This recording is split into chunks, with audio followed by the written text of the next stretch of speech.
जोगी यहाँ के भेष बनैले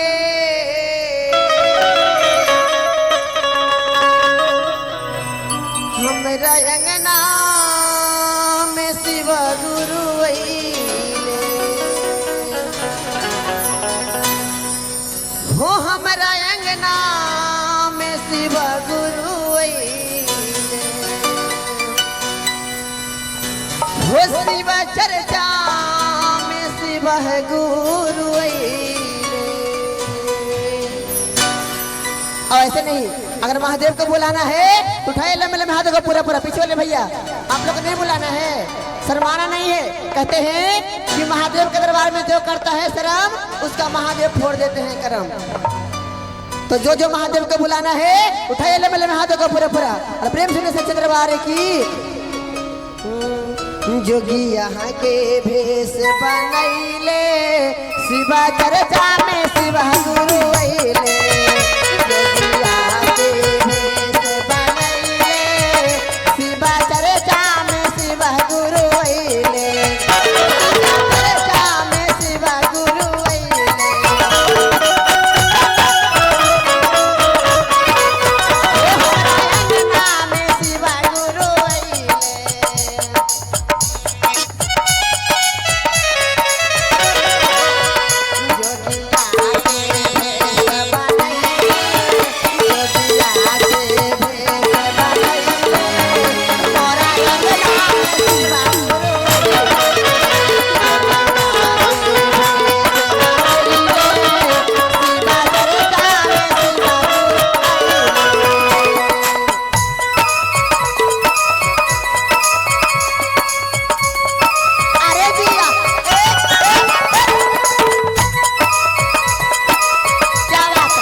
महादेव जो जोगी के भेष में अइलन और का देखली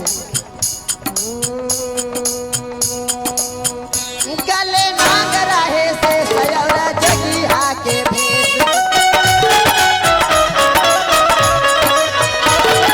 मांग रहे से सयौरा जगिया के भेष।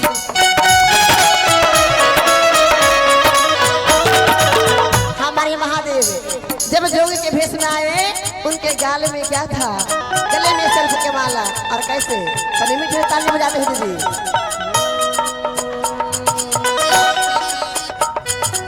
गले नाग रहे से सयर जोगिया के भेष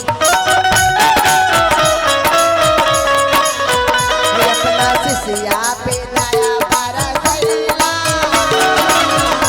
अपना शिष्या पे दया बरसैला।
बाबा भूतनाथ की